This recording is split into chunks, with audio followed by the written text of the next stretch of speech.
Hi guys, it's Vivi. Welcome back to my channel, my beautiful monarch butterflies. I hope that all of you are having a lovely day. Woo! I'm so excited. Okay, so today we are doing the October daily and I'm doing days 1 through 10. Also, if you are wanting to see day 11, which is for today, you are more than welcome to do that.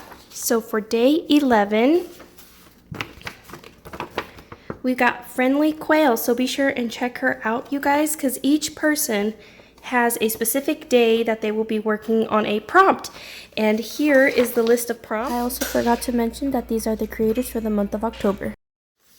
And you are more than welcome to check them out over at Pink Oddbird's channel, April's. So these are all the prompts and it's telling a story. So Priscilla from Release the Craftin' and April from Pink Oddbird came up with these, and as you read the story, it's really good. They absolutely know what they're doing. So be sure and check that out so y'all can hop on board and participate along with us for October Daily. Now, if you do decide to do October Daily, be sure to use the hashtag OctDay2022, just like you see it spelled here, so that we can find you. And for every single day that you participate, all the way down to the 31st of October, you are entered into receiving a prize. Yes, a prize. And I believe it is on here too. So, begins for several creators. October, you get a grand prize, and it started on the 1st. But I've been behind. I've been sick, so I was in desperate need of prayers, and Dale helped out with that. So now I'm back on board. I'm definitely feeling a whole lot better, so thanks to everybody who prayed for me. Okay, so let's go ahead and jump right in. This is the journal that I have created. It says, will it be trick or treat?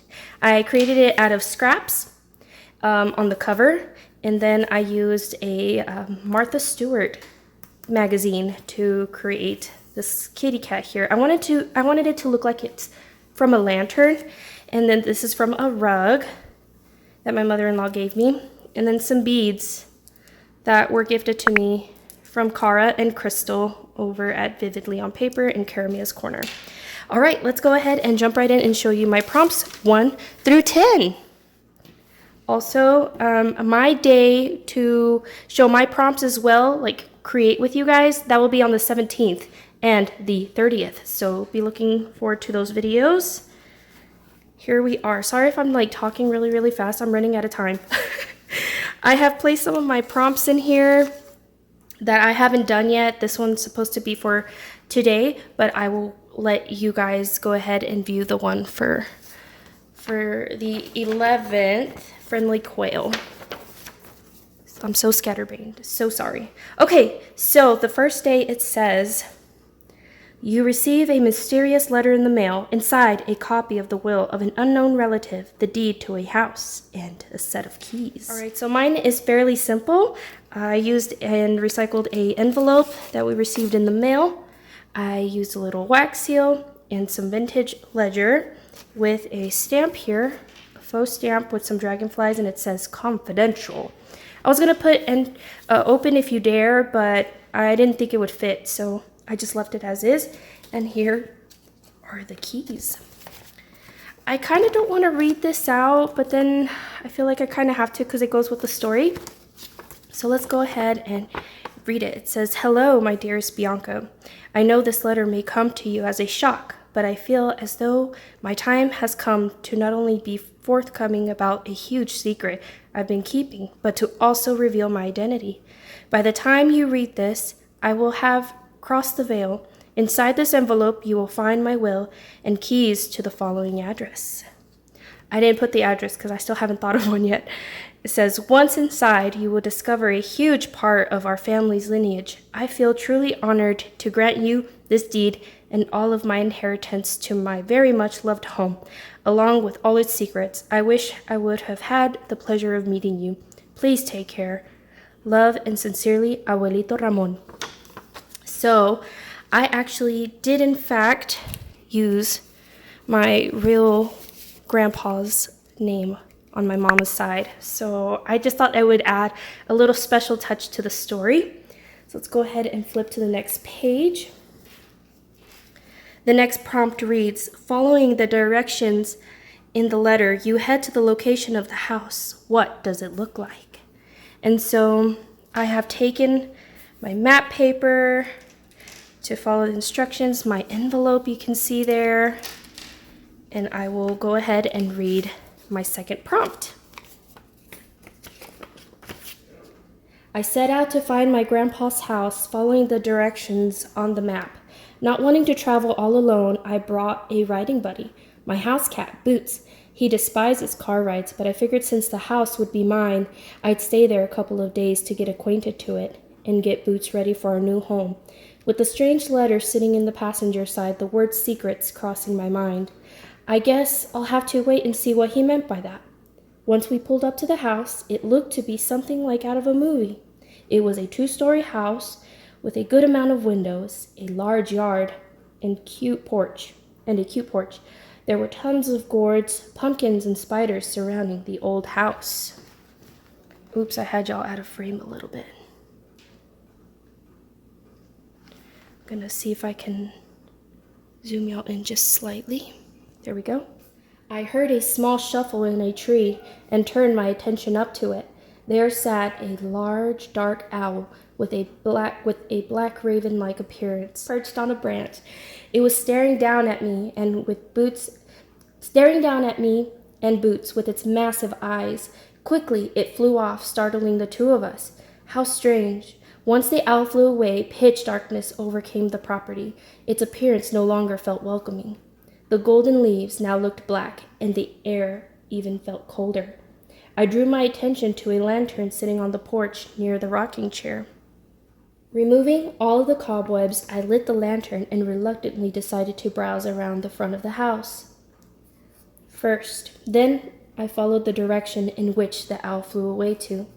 What was to be discovered here?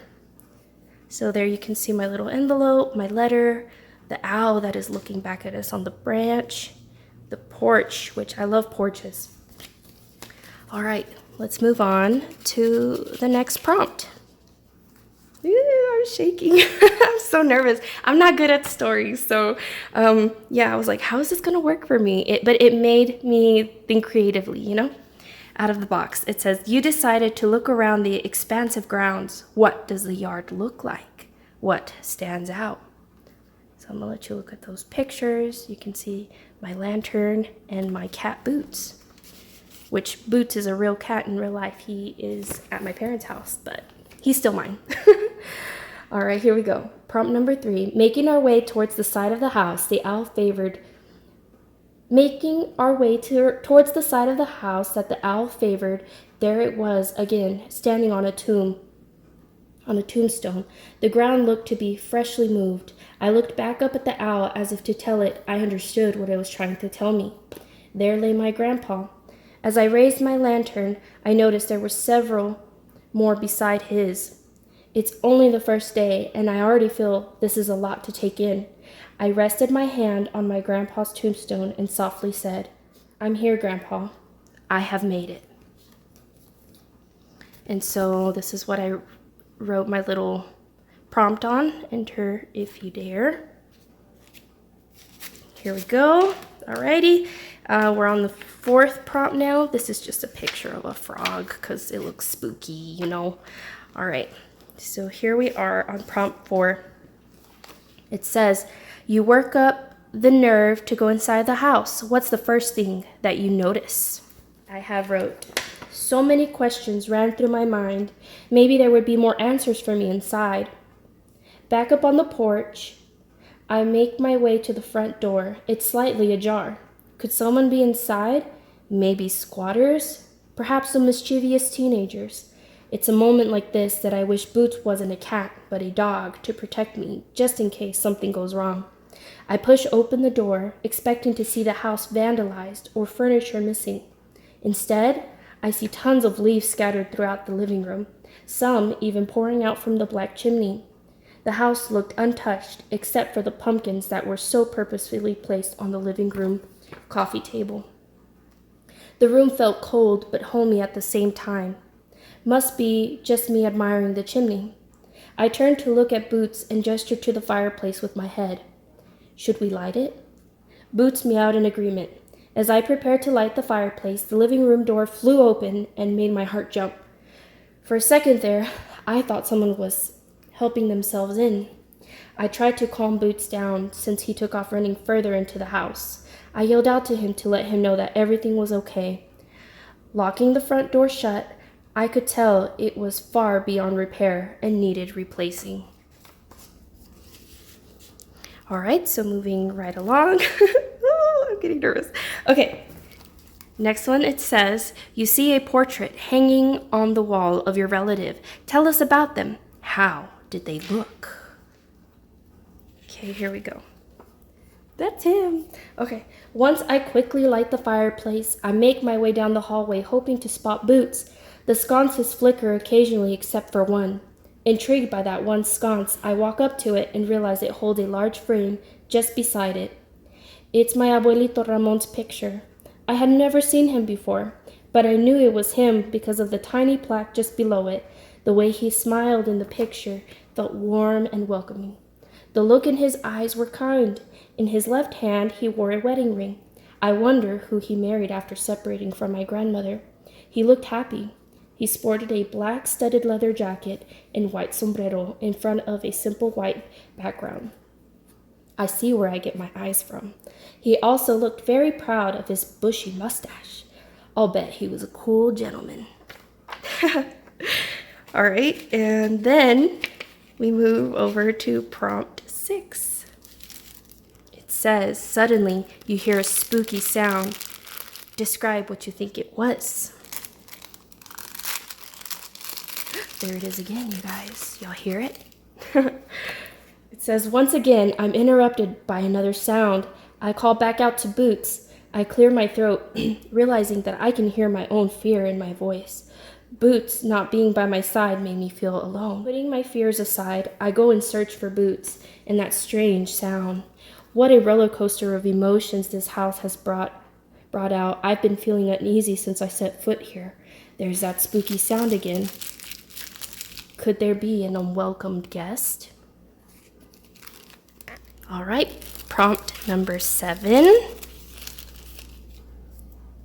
Here we go. Hesitantly, I go in search of the sound and still hoping for Boots to make an appearance. Swiftly, a mouse runs across the room, making that same familiar spooky sound that I'd been hearing.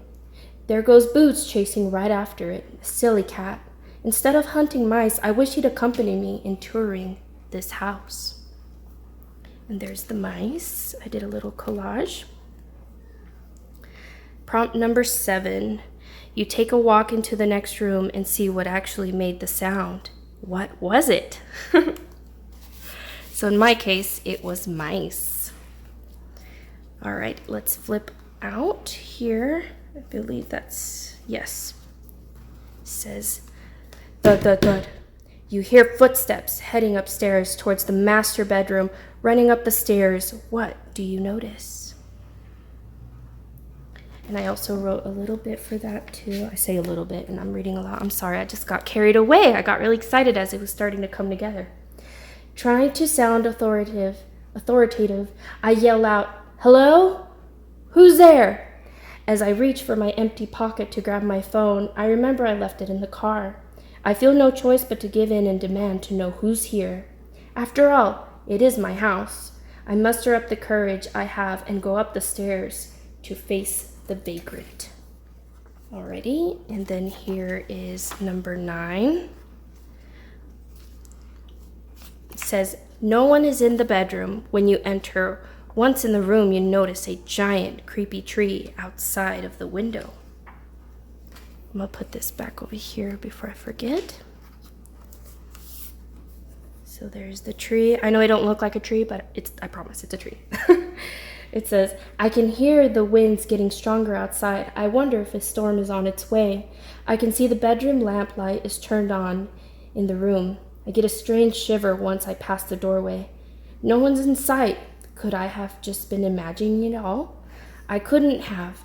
It was far too loud. The only explanation in my head would be perhaps a top branch broke off with the high winds and tumbled on the way down, mimicking footsteps. I don't know, but I do know I'm starting to feel extremely hungry and could use a break.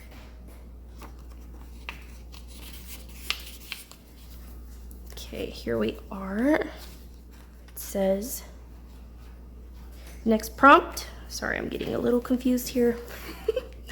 Suddenly, a gust of wind causes the bedroom door to slam. What message is carved into the door? Dropping in for a bite, eat, drink, be scary. It says, just as my tummy was talking to me, the bedroom door slams. I immediately tried to pry open the door, but it's stuck. I was completely overcome with stress trying to open it, and I didn't realize that there was a message on the door. And that is the last prompt. So I guess y'all will see me back on the 17th. I think I'll do this like every 10 days. I think that would be good. I know today's the 11th, but like I said, I felt a little behind. I want to thank you guys all for coming and joining me for this journaling flip through. I know that I had fun with it and I did not see it turning into this, but I want to thank Pink Oddbird and Release the Craftin for having invited me. It means a whole lot to me, and I'm certainly having fun, and I hope you guys jump along too. All right, I will catch you guys on the next one. Bye.